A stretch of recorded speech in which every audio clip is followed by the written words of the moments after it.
E aí? Sabe, quando a gente pensa em um computador, logo vem à mente o processador, a placa de vídeo. Mas e a memória? Pois é, ela é um dos sistemas mais elegantes e ao mesmo tempo complexos que existem ali dentro. É uma verdadeira obra de engenharia. E é exatamente assim que vamos olhar para ela hoje, como se fosse um gigantesco projeto de planejamento urbano. Vamos mergulhar nessa ideia. Para começar, vamos imaginar o seguinte cenário. Uma empresa, que a gente vai chamar de Angel Corp, acaba de comprar um terreno. Um terreno gigantesco, completamente vazio. Pensem nesse terreno como a memória principal de um computador. A grande pergunta que fica é, como é que se gerencia um espaço tão grande para conseguir construir vários projetos ao mesmo tempo? Bom, o nosso roteiro de hoje parece até um plano de construção. Primeiro, a gente vai dar uma olhada no terreno da Angel Corp. Depois, vamos entender que nem todo pedaço de terra é igual, ou seja, a hierarquia. Aí a gente parte para o plano diretor, para as estratégias de zoneamento, descobre o segredinho de velocidade do nosso planejador e, no final, vê como usar todo esse espaço do jeito mais eficiente possível. Então, vamos lá, nosso primeiro ponto. Essa terra toda da Angel Corp, que parece tão simples à primeira vista, na verdade é o grande espaço de trabalho do computador. É a memória principal, a famosa RAM, o lugar onde toda a ação realmente acontece.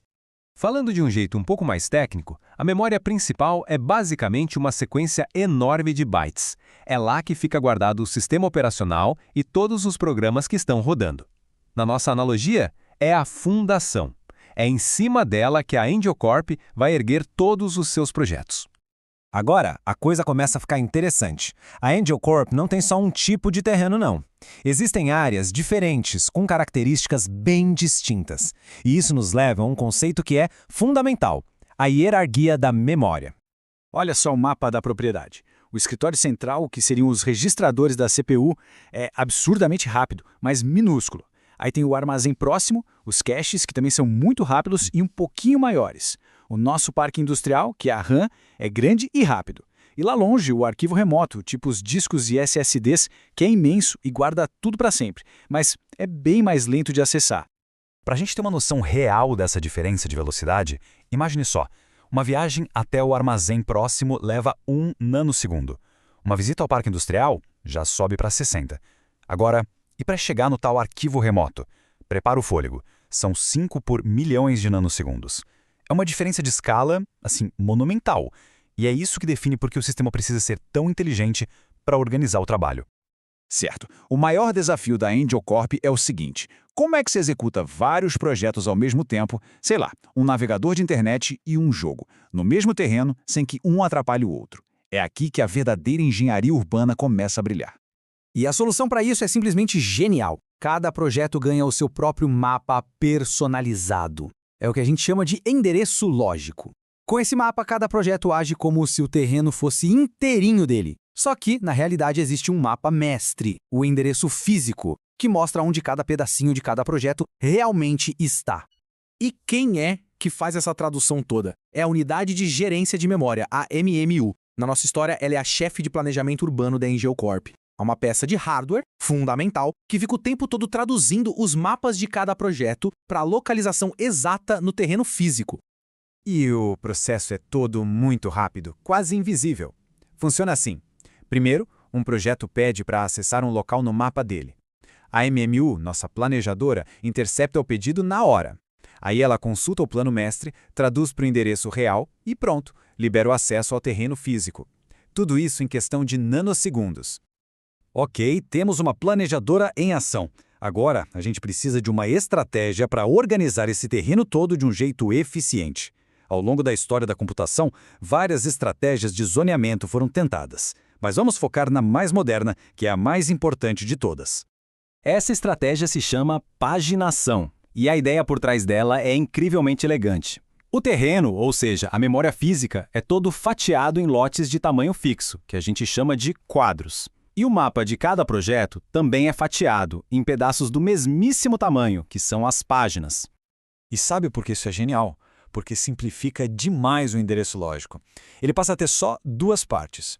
O número da página, que é como se fosse o número do lote, e o deslocamento, que é a posição exata dentro daquele lote. É como falar lote 15, 10 metros a partir da entrada. Simples, padronizado e muito, muito eficiente. Tá, mas como a nossa planejadora sabe qual página vai para qual quadro? Através da tabela de páginas. Pensem nela como o grande índice mestre da cidade. o livro de registros que diz: a página 5 do projeto X está no quadro 87 do terreno. É isso. Isso tudo parece perfeito, né? Mas tem um problema. Se, para cada coisinha que acontece, a nossa planejadora tiver que consultar esse livro de registros gigante, que também fica lá no Parque Industrial, na RAM, tudo ficaria lento demais. A questão é exatamente essa. Se para consultar a tabela de páginas eu preciso acessar a RAM e depois para pegar o dado eu preciso de outro acesso à RAM, isso não dobraria o tempo de tudo? A resposta é sim, e seria um gargalo de performance gigantesco. E aqui vem a solução, o Translation Look Aside Buffer, ou TLB. Esse é o segredo. Pense nele como o bloco de notas pessoal da nossa chefe de planejamento.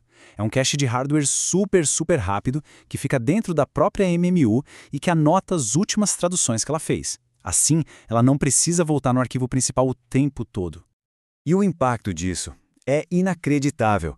Com uma taxa de acerto de 95% nesse bloquinho de notas, o tempo médio de acesso à memória aumenta só uns 4%. É um custo mínimo. Sem ele, cada acesso seria 100% mais lento, ou seja, levaria o dobro do tempo. É esse pequeno bloco de notas que faz a arquitetura moderna inteira ser viável e principalmente rápida. Agora sim, vamos para a peça final do nosso quebra-cabeça. A gente vai ver como a maneira com que os programas são escritos, ou seja, o planejamento do projeto em si, afeta drasticamente a performance de todo esse sistema. O conceito-chave aqui é a localidade de referências. Basicamente, é a tendência que os programas têm de usar as mesmas áreas de memória, os mesmos lotes de terreno, várias vezes seguidas. Um projeto bem planejado sempre mantém as ferramentas e os materiais por perto. Isso otimiza o trabalho. Olha só esse exemplo clássico. O acesso por linha preenche um lote inteiro, uma página inteira, antes de pular para o próximo lote. Isso é o que a gente chama de alta localidade. Já o acesso por coluna é um pesadelo logístico. O programa fica pulando de um lote distante para outro a cada passo, forçando a planejadora a consultar o mapa mestre sem parar. E o resultado prático disso tudo? Bem, a diferença de performance pode ser chocante. O código com boa localidade de referências, aquele que acessa por linha, pode chegar a ser 5 vezes mais rápido. Isso só mostra que um bom planejamento de projeto é absolutamente crucial.